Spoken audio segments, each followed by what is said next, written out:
बटा तो घर, तालाब, मस्जिद और यहाँ तक कि आंगन का भी बंटवारा हो गया। बॉर्डर का एक दरवाजा भारत जबकि दूसरा दरवाजा बांग्लादेश में खुलने लगा। चंद कदम पर अपने लेकिन उनसे मिलने के लिए अर्जी की जरूरत है। जहाँ अजान की टाइमिंग भी अलग है और अपने ही घर में जाने के लिए इजाजत लेनी होती है। यह है पश्चिमी त्रिपुरा का वो इलाका जो भारत बांग्लादेश बॉर्डर से पूरी तरह घिरा है। बंटवारे के बाद का दर्द आज भी यहाँ रहने वाले लोगों के दिलों में नश्तर की तरह पैबस्त हो गया है। आज भी इन्हें खुद के घरों में जाने के लिए पहचान पत्र दिखाना होता है। पश्चिमी त्रिपुरा में हम मौजूद हैं और यहाँ पर है बांग्लादेश हिंदुस्तान की अंतर्राष्ट्रीय सीमा। गेट पेट्रोलिंग किस तरीके से होती है और ये वो क्षेत्र है जो घनी आबादी का है। ये वो क्षेत्र है जहाँ पर फेंसिंग के अंदर भी गांव है और पिलर टू पिलर यानी जो मेन पिलर है उसके आसपास भी कई रिहायशी क्षेत्र है। और यहाँ पर बांग्ला भाषा, त्रिपुरा भाषा में लिखा हुआ है कि कितने टाइम पर आप जा सकते हैं, कितने टाइम पर आप जा सकते हैं, किस तरीके से पेट्रोलिंग की जाएगी। क्या टाइमिंग लिखी हुई है इन्होंने? सुबह टाइम का है 6:30, 6:30 आज 8 बजे, 10 से 11 और 4 से 5। ये त्रिपुरा भाषा में लिखी है, यहाँ का बांग्ला भाषा से, बांग्ला भाषा में लिखी है ताकि आसान रहे क्योंकि बांग्लादेश बॉर्डर है। और इस तरीके से यहाँ पर अगर कोई भी परिवार अंदर जाना चाहेगा क्योंकि अंदर गांव भी है, अंदर घर भी है और कई तो ऐसे घर हैं जो बंटवारा अंतर्राष्ट्रीय सीमा से होता है। तो इस तरीके से यहाँ पर देखिए कि आधार कार्ड है और आधार कार्ड लेकर के जाते हैं और इन्हें सबसे पहले रजिस्टर कराना होता है। रजिस्ट्रेशन के बाद आपके नाम नोट होता है, आपका एड्रेस नोट होता है, आपके पास कोई सामान है या नहीं है वो नोट किया जाता है और उसके बाद आपकी पूरी फिजिकल चेकिंग की जाती है। उसके बाद ही अंदर जाने की अनुमति दी जाती है। जिस तरीके से जो नशे की तस्करी है और कई तरह के प्रोन एरिया ये माना जाता है, ऐसे में बेहद जरूरी है कि यहाँ पर फिजिकल वेरिफिकेशन किया जाए और उसके बाद ही अंदर जाने की अनुमति। चेकिंग के लिए जाते हुए यहाँ पे जो स्थानीय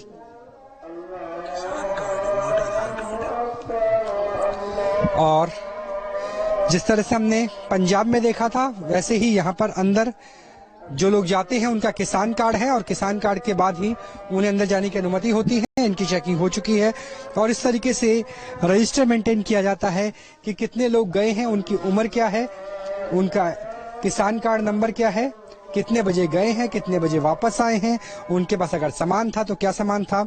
और इसके बाद ही गेट ओपन किए जाते हैं और उस पार जाने की अनुमति होती है। अगर इस पूरे इलाके की डेमोग्राफी की बात करें तो दोनों ही तरफ जो मुस्लिम समुदाय हैं वो ज्यादा संख्या में रहते हैं, लिहाजा अभी आपको जहां हम बात कर रहे हैं आपके अजान की आवाज भी सुनाई देगी और इस तरीके से उसके बाद गेट ओपन हो जाता है और अंदर जाने की अनुमति मिलती है। गेट ओपनिंग कुछ देर के लिए रुकी थी, अजान खत्म हो चुकी है और अब अंदर जाने की इजाजत होगी।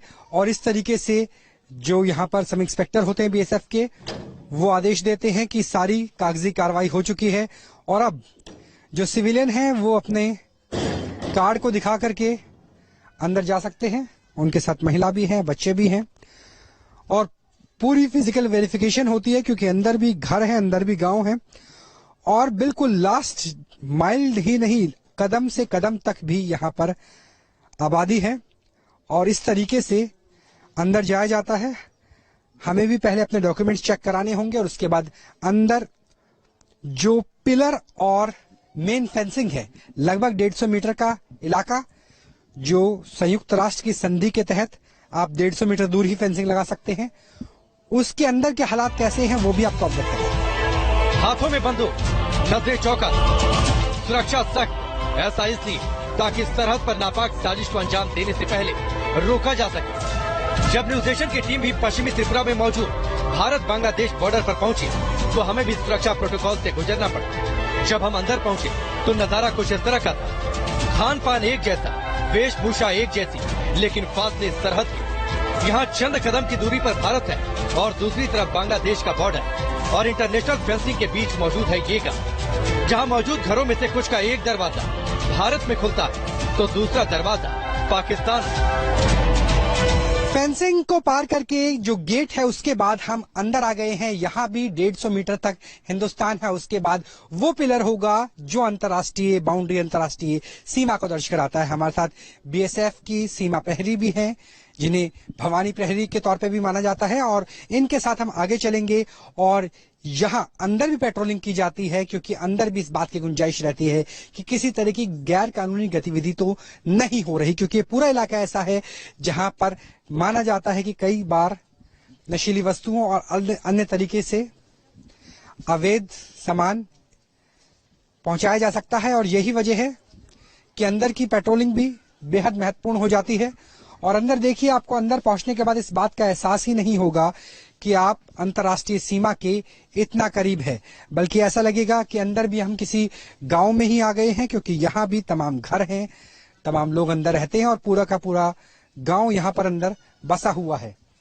तो ऐसी स्थिति में काम करना बीएसएफ के जवानों के लिए बहुत मुश्किल, क्योंकि इससे पहले जब हमने आपको जम्मू कश्मीर दिखाया, एलसी दिखाया, वहां आपको पता है कि आसपास कोई नहीं आएगा। अगर पंजाब से तुलना की जाए तो भी वहां कम से कम अंदर गांव नहीं है, अंदर खेत है, उनका किसान कार्ड बनता है, लेकिन यहाँ अंदर रिहाइश है और ये परमानेंट इंफ्रास्ट्रक्चर है, यानी ये गांव हमेशा यहीं पर ही रहते हैं। और कई परिवार ऐसे हैं जो बॉर्डर के इस पार भी हैं और बॉर्डर के उस पार भी हैं। तो इसकी तुलना आप कर सकते हैं तो नेपाल भारत बॉर्डर, चाहे वो उत्तर प्रदेश हो चाहे बिहार हो, उससे कुछ हद तक की जा सकती है। हालांकि फर्क ये है कि वहां एसएसबी तैनात रहती है और वहां पर आपको किसी तरह के वीजा पासपोर्ट की अनिवार्यता नहीं है। लेकिन बांग्लादेश और भारत की स्थिति पूरी तरह से अलग है और यहाँ इमिग्रेशन का काम, जैसे आपने आपको गेट दिखाया था, उस तरह का काम जो कस्टम डिपार्टमेंट की तरफ से किया जाता है, लेकिन यहाँ बीएसएफ इमिग्रेशन का काम भी करता है और बीएसएफ पेट्रोलिंग भी अंदर तक की जाती है। तो इसके जरिए हम आपको सीधा सीधा अंदर लेके चल रहे हैं और देखिए किस तरीके की स्थिति है यहाँ पर। अंदर पेट्रोलिंग, फेंसिंग पे पेट्रोलिंग, फेंसिंग पे चेकिंग करनी, और ये तमाम चीजें एक प्रोटोकॉल के तहत बीएसएफ की सिखलाई, उनकी ट्रेनिंग का नतीजा है। और अंदर नजर रखना भी, जितना बाहर नजर रखना महत्वपूर्ण है, उससे ज्यादा अंदर नजर रखना महत्वपूर्ण है, क्योंकि यहाँ पर कोई फेंसिंग नहीं है। हम फेंसिंग के उस पार पहुंच चुके हैं और दोनों तरफ की भाषाएं बिल्कुल एक है, क्योंकि यहाँ पे त्रिपुरा की भाषा बोलने वाले लोग नहीं हैं। यहाँ पर बांग्ला बोलते हैं, चाहे इस पार की बात हो या उस पार की बात हो। और जिस तरह से हमने फेंसिंग की बात की है, देखिए यहाँ से 10 मीटर दूरी पर ये फेंसिंग है। फेंसिंग की सुरक्षा करना बेहद आसान है, लेकिन फेंसिंग और पिलर के बीच के जो 150 मीटर है, यहाँ की सुरक्षा करना बहुत मुश्किल हो जाता है, क्योंकि यहाँ पर भाषा, वेशभूषा, मजहब, किसी तरह का कोई अंतर नहीं है, क्योंकि अंदर जो आबादी है वो लगभग 98%, 99% के आसपास मुस्लिम बहुल है, चाहे वो इस पार की हो उस पार की हो। और यहाँ पे स्थानीय लोग हैं जो भारत के निवासी है। ऐसे में यहाँ निगाह रखना, यहाँ पर किसी भी तरह की अवैध गतिविधि पर लगाम लगाना बीएसएफ के लिए फेंसिंग की तुलना में कहीं ज्यादा मुश्किल, कहीं ज्यादा कठिन। और यही वजह है कि फेंसिंग से ज्यादा ध्यान फेंसिंग और पिलर के बीच के 150 मीटर के दायरे में दिया जा रहा है।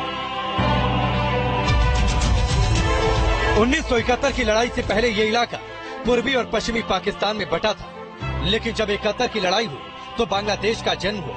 सरहदें बढ़ गई, लेकिन दिलों के फासले नहीं मिट पाए। ये वो इलाका है जहाँ एक तरफ माँ भारती के वीर सपूत गश्त करते हैं, तो दूसरी तरफ बांग्लादेशी रेंजर भी चहलकदमी करते नजर आते हैं। बीएसएफ के वीर सपूत और बीएसएफ की वीरांगनाएं हर वक्त चौकस रहते हैं, ताकि नापाक साजिश को अंजाम से पहले ही रोका जा सके। अग्निपथ पर हम चल पड़े। हमारे साथ हैं बीएसएफ के सीमा प्रहरी। अग्निपथ वैसा ही है जैसे तलवार की धार पे चलना। एक एक कदम मुझे संभाल के रखना पड़ रहा है, क्योंकि अगर एक कदम उस तरफ हुआ तो शायद अंतर्राष्ट्रीय सीमा का उल्लंघन हो जाए और हम बांग्लादेश की तरफ चले जाएं, क्योंकि ये पिलर है और इस पिलर के उस तरफ यानी 6 इंच के उस पार बांग्लादेश की शुरुआत हो जाती है और ये भारत की आखिरी सीमा है। लेकिन सीमा जब बांटी गई थी 1947 में, उस वक्त पूर्वी और पश्चिमी पाकिस्तान हुआ करता था। बाद में 1971 की जंग के बाद बांग्लादेश का जन्म हुआ। मुक्ति वाहिनी ने जिस तरीके से काम किया, लेकिन तब से लेकर अब तक परिस्थिति बहुत ज्यादा बदली नहीं है, क्योंकि जहां मौजूद है ये रिहायशी इलाका है। यहाँ आप देखिए चारों तरफ आपको घर नजर आएंगे। बीएसएफ के तमाम सीमा प्रहरी भी हमारे साथ है और घर का एक दरवाजा ऐसा हो सकता है जैसे हमने नेपाल और भारत की सीमा में देखा था कि नेपाल की तरफ खुले और दूसरा भारत की तरफ खुले। और ऐसे में नागरिकता भी किस तरीके से बदल जाती है, लेकिन नागरिकता के साथ दिल नहीं बदलते और दिलों में जज्बात हिंदुस्तान के लिए रहते हैं, और वो स्थिति हमें यहाँ पे नजर आती है। सीमा भवानी हमारे साथ लगातार बनी हुई है। आप हिंदुस्तान में हैं या बांग्लादेश में? हिंदुस्तान में हूँ। मतलब आपका घर बांग्लादेश में आता है लेकिन आप नागरिक हिंदुस्तान मैं हिंदुस्तान का हूँ। हिंदुस्तान के नागरिक है। तो कैसे आपको लगता है, क्योंकि आपका घर बांग्लादेश में आता है, किस तरह के कानूनों का पालन कितना मुश्किल होता है यहाँ पर? ना, इधर कोई मुश्किल नहीं होता क्योंकि मैं तो हिंदुस्तानी हूँ, तो मैं हिंदुस्तान जाती हूँ, बांग्लादेश का भी नहीं गया। तो इधर जो पिलर है ना, वो तो पहले, बहुत पहले, तो मेरा दादा भी था, फादर भी था, तो हम लोग भी ऐसे रह गए। तो आप इस तरफ आ गए 1971 में आई है, उससे पहले से यहीं पर ही है? ना, मेरा दादा तो 1971 में है, मैं तो इसके बाद अभी। हाँ जी। अच्छा, आपका घर क्योंकि बांग्लादेश में आता है और आप नागरिक हिंदुस्तान में हैं, तो कभी बांग्लादेश के जवानों ने कहा नहीं कि आप भारत की नागरिकता छोड़ दो या यहाँ आ जाओ? कोई प्रॉब्लम नहीं हुआ। दोनों देश के सिपाही बहुत अच्छे हैं। हाँ, बांग्लादेश के सिपाही के साथ तो हम लोग, हाँ, हमारा कोई बॉन्डिंग नहीं है। जो इंडिया का हो उसके साथ बात करती है, बांग्लादेश ऐसा बात नहीं करती। लेकिन बिजली का बिल आपका बांग्लादेश का आता है? नहीं, भारतीय का, लेकिन आपका घर ये बांग्लादेश में है। घर बांग्लादेश। घर बांग्लादेश में। देखिए किस तरह की परिस्थिति होती है, भूगोल किस तरीके से बदल जाता है। जब सर रैडक्लिफ ने भारत पाकिस्तान की सीमा को बांटा होगा तो शायद उन्हें अंदाजा नहीं होगा। इन घर की बात करें जहां ये खड़े हैं, ये बांग्लादेश है, लेकिन नागरिकता की बात करें, हिंदुस्तान की नागरिकता है। जहां हम चल रहे थे उससे 6 इंच की दूसरी तरफ बांग्लादेश की शुरुआत हो जाती है। और ये तमाम घरों को देखिए, तमाम हाथों को देखिए, यह हाथा ऐसा है जो एक तरीके से हिंदुस्तान बांग्लादेश को बांटने वाला है, भारत बांग्लादेश को बांटने वाला है। एक घर का एक दरवाजा बांग्लादेश में खुलता है तो उसी घर का दूसरा दरवाजा हिंदुस्तान में खुलता है। जैसे हमने नेपाल में कई बार देखा था कि एक देश में अगर आप लीकर पीते हैं तो अपराध है, दूसरे देश में वो अपराध नहीं है। और यहाँ भी नागरिकता अलग अलग है, स्थितियां अलग अलग हैं। और जैसा कि हमने आपको बताया कि पूरा इलाका ऐसा है जो मुस्लिम बहुल इलाका है, लेकिन नमाज का वक्त भी अलग अलग होता है। आधे घंटे का डिफरेंस है इंडियन स्टैंडर्ड टाइम में और बांग्लादेश स्टैंडर्ड टाइम में। अगर बीजीबी की बात करें, यानी Bangladesh guard, border guard Bangladesh की बात करें, वो भी यहाँ पर आते हैं और बीएसएफ के जवान भी यहाँ पर आते हैं, लेकिन क्योंकि फ्रेंडली बॉर्डर है। 51 साल पहले मुक्ति वाहिनी, बीएसएफ और इंडियन आर्मी की मदद से बांग्लादेश एक अलग देश बना था और उसके बाद से लेकर अभी तक दोनों देशों के बीच में संबंध बहुत बेहतर है। लेकिन संबंध बेहतर होने के बावजूद कई बार ऐसा होता है कि ऐसा व्यापार किया जाता है जो तकनीकी रूप से, कानूनी रूप से सही नहीं है, चाहे वो नशीली वस्तुएं हो, चाहे सामान की तस्करी हो। ऐसे में उस पर रोक लगाने के लिए पिलर टू पिलर मैनेजमेंट करना बहुत मुश्किल होता है। और ये देखिए, ये पिलर है और इसके आगे भी आपको एक और पिलर दिखाने की कोशिश करेंगे कि किस तरीके से यहाँ पर स्थिति परिस्थिति हर घड़ी बदलती है, क्योंकि यहाँ से आगे एक और पिलर आपको नजर आएगा। और तो इस तरीके से पिलर दर पिलर यहाँ पर बटे हुए हैं। अगर आप एक कदम उस पार जाएंगे तो बांग्लादेश के घर शुरू हो जाएंगे। और जिस युक्ति से आपको मिलवाया था, उनका घर बांग्लादेश में है लेकिन वो नागरिक हिंदुस्तान की है। तो कुल मिलाकर के ऐसी परिस्थिति यहाँ पे नजर आती है। लेकिन क्योंकि एज पर द प्रोटोकॉल हम बीएसएफ के जवानों से बात नहीं कर सकते, लेकिन यहाँ पर काम करना वाकई ही अग्निपथ पे काम करने वाला है। पहली चीज तो ये भाषा, त्रिपुरा की भाषा नहीं बोली जाती, बांग्ला भाषा बोली जाती है। दूसरा मजहब, अगर हिंदुस्तान की तरफ की बात करें, बांग्लादेश की तरफ की बात करें, लगभग 98-99% जो आबादी है वो मुस्लिम आबादी है। और कई तो ऐसे भी हो सकते हैं जिनके पास डुअल सिटीजनशिप भी हो, और ऐसे में उनके पास दोनों कार्ड हो सकते हैं। और ऐसे में बहुत से लोग ऐसे हो सकते हैं जो अलग तरह की तस्करी में शरीक हो सकते हैं। ऐसे में यहाँ पर काम करना, इस स्थिति में काम करना, और आपको एक एक कदम संभाल के रखना पड़ता है, क्योंकि जो त्रिपाल है ये बांग्लादेश में है और जो ये बच्चा बैठ के फल खा रहा है ये हिंदुस्तान में है। गांव में मौजूद ये पिलर भारत और बांग्लादेश की सीमा है, जिसके जरिए ये पता चलता है कि किस तरफ बांग्लादेश है और किस तरफ भारत। सबसे हैरान करने वाली बात ये कि अगर यहाँ रह रहे लोगों के परिवार में किसी की शादी हो या फिर किसी की मौत हो जाए तो रस्म निभाना बेहद मुश्किल, क्योंकि घर के लोगों को एक झटके में इकट्ठा नहीं किया जा सकता। इसके लिए सरकार से इजाजत लेनी होती है, वो भी तब जब चंद कदम पर इनके रिश्तेदार रहते हैं। लेकिन बॉर्डर क्रॉस करने की इजाजत किसी को नहीं। कुछ साल पहले तक भारत और बांग्लादेश का बॉर्डर दुनिया के सबसे कॉम्प्लेक्स बॉर्डर्स में से एक था। वजह यह थी कि यहाँ पे एनक्लेव थे। एनक्लेव का अर्थ है कि एक पूरी जमीन जो किसी और देश के अंदर हो और उसके अंदर ऐसी भूभाग जो किसी और देश का हो। मान लीजिए एक टापू है, उसके चारों तरफ हिंदुस्तान है, लेकिन वो टापू बांग्लादेश का है। उसके अंदर एक गांव है जो भारत का है और उसके अंदर कुछ घर ऐसे हैं जो बांग्लादेश का है। यानी अगर आपको 500 मीटर दूर चलना है, जी हां 500 मीटर, तो आपको 4 बार अंतर्राष्ट्रीय सीमाओं को पार करके जाना होगा। यह स्थिति थी। और हालांकि अब वो स्थिति एनक्लेव उसके अंदर एनक्लेव और उसके अंदर दोबारा एनक्लेव काफी हद तक कम हो चुके हैं, लेकिन अभी भी बांग्लादेश और भारत का बॉर्डर कितना विकट है, कितना कठिन है, वो एक बार देख लीजिए। ये इंडिया है, बॉर्डर पिलर है, हम एग्जैक्टली बॉर्डर पर ही मौजूद है, न्यूज नेशन की टीम। और जो भवानी है, सीमा भवानी, वो लगातार हमारे साथ है। लेकिन एक बार जयराम जी बॉर्डर्स को दिखाइए। यहां से जहां मैं खड़ा हूं वहां से ठीक दूर आपको तकरीबन 200 मीटर दूर पर आपको एक पिलर नजर आएगा, वो बॉर्डर पिलर है। यानी यहां पर आपको लगेगा कि ठीक है 90 डिग्री के कोण पर सीधे में स्टेट रेखा चल रही है, आईबी है, इंटरनेशनल बॉर्डर है। तो सर रेडक्लिफ ने जो नापा होगा तो सोच समझ के नापा होगा, लेकिन ऐसा नहीं है। परिस्थिति एनक्लेव्स के विभाजन के बाद, आदान प्रदान के बाद भी किस तरीके से बदली हुई है, वो एक बार दिखाइए कि वहां से इस पिलर तक का जो आपको इमेजिनरी लाइन आप बना लीजिए भासी रूप में, वो आपको 90 डिग्री की नजर आती है। तो ये मान के चलते हैं यहां से सीधी जारी होगी भारत की रेखा। नहीं है, ऐसा नहीं है जी। आपको दिखाते हैं आप दूसरा पिलर, थोड़ा सा साइड में हो जाइए, एक बार आपको पिलर दिखाना चाहेंगे कि यहां पर जो आपको दूसरा पिलर नजर आएगा, वो पिलर लगभग 45 डिग्री के कोण में कट चुका है। यानी जो रेखा सीधी जानी चाहिए थी वो गांव के अंदर से मुड़ गई है। जो शख्स खड़े हुए आपको नजर आएंगे मंडी में, वो बांग्लादेश में खड़े हैं। अगर 2-3 कदम इस तरफ चल जाते हैं तो वो हिंदुस्तान में आ जाते हैं। कुल मिलाकर के ये कॉम्प्लेक्सिटी है। दिल्ली, मुंबई, कलकत्ता में बैठे हुए लोगों को शायद एहसास नहीं होगा कि अमृत महोत्सव में बना रहे हैं BSF, first line of defence भी है। लेकिन फर्स्ट लाइन ऑफ डिफेंस को, जो डिफेंस के लिए काम करना है, वो फर्स्ट लाइन तो है, लेकिन वो सीधी रेखा नहीं है। वो कहीं 40 डिग्री का कोण बनाती है, कहीं 50 डिग्री का, कहीं 70 डिग्री का, कहीं 120 डिग्री का। और ये देखिए किस तरीके से 45 डिग्री के कोण में भारत और बांग्लादेश की सीमा किस तरीके से बढ़ जाती है। पाकिस्तान की तरफ ऐसी स्थिति नहीं है, लेकिन यहां आप देखिए जो हम खड़े हैं, वहां से एकदम जैसे एक रोड मुड़ती है, वैसे पिलर मुड़ गया है। और उस तरफ जो आपको पीछे टीन शेड नजर आएगा, उसके बीच में से अंतर्राष्ट्रीय सीमा जा रही है। तो सोचिए घर किस तरीके से बट जाते हैं, अहाते किस तरीके से बट जाते हैं। अंतर्राष्ट्रीय सीमा से 20 से 25 किलोमीटर के दायरे में 99% जनसंख्या बांग्लादेश और भारत में मुस्लिम धर्म को मानने वाली। हालांकि दोनों तरफ मुस्लिम समुदाय के लोग रहते हैं जो बांग्ला में ही बात करते हैं। यहाँ सिर्फ घर नहीं बटे, बंटवारे के बाद मस्जिद भी बट गई। मस्जिद बांग्लादेश में चली गई, जहां अजान में भी आधे घंटे का अंतर होता है। पश्चिमी त्रिपुरा के एक बड़ा इलाका ऐसा है जो फेंसिंग के आसपास है, बॉर्डर के आसपास है, और जहां लगभग 20 से 30 किलोमीटर तक मुस्लिम समुदाय को मानने वाले लोग, इस्लाम मानने वाले लोग होते हैं। और यहाँ पे हम बॉर्डर पिलर में मौजूद हैं, और यहाँ पे क्योंकि इस्लाम मानने वाले ही लोग हैं, अगर हिंदुस्तान की तरफ बात करें तो हमें 99% के आसपास। ऐसे में अजान के वक्त का अंतर क्या होता है वो आपको समझाने की कोशिश करते हैं।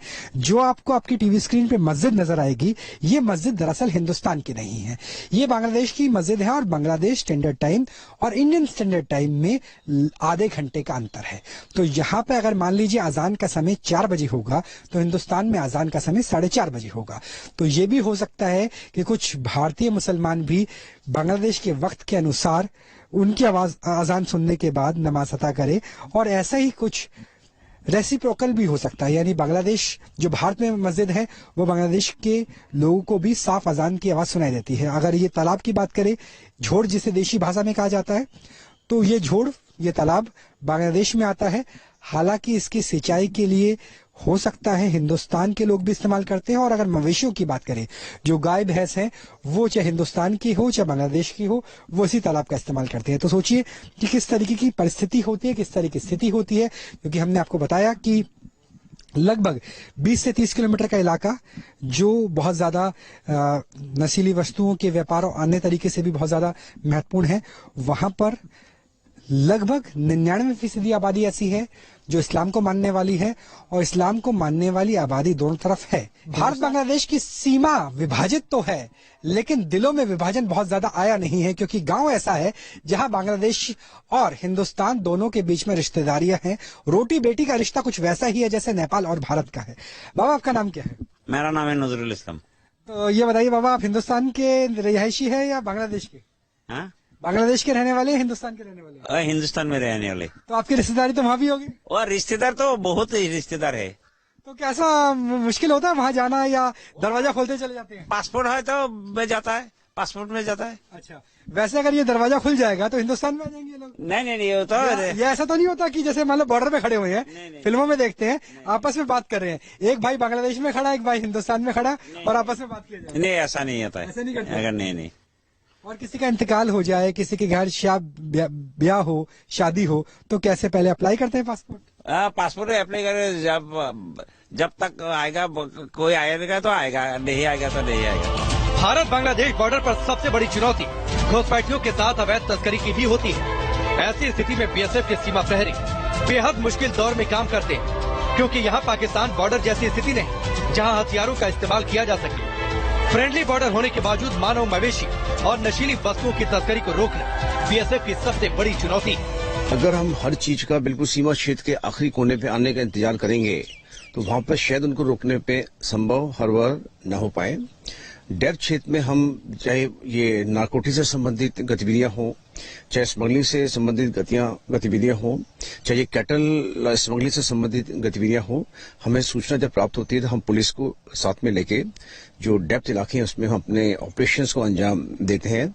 और हमने पिछले आई थिंक 1.5-2 साल में काफी बड़ी मात्रा में इवन ये जो गांजे की जो अपना खेती होती है, हमने उसको भी पुलिस के साथ मिलकर डिस्ट्रॉय भी किया है। मतलब चुनौती चाहे बॉर्डर पर हो या फिर बॉर्डर के अंदर बने गांव की, बीएसएफ के ये योद्धा हर मुश्किल हालात पर सीमा पर ऐसे ही डटे रहते हैं। तभी तो ये देश की अग्रिम पंक्ति के जांबाज कहलाते हैं, क्योंकि ये है बॉर्डर सिक्योरिटी फोर्स यानी बीएसएफ।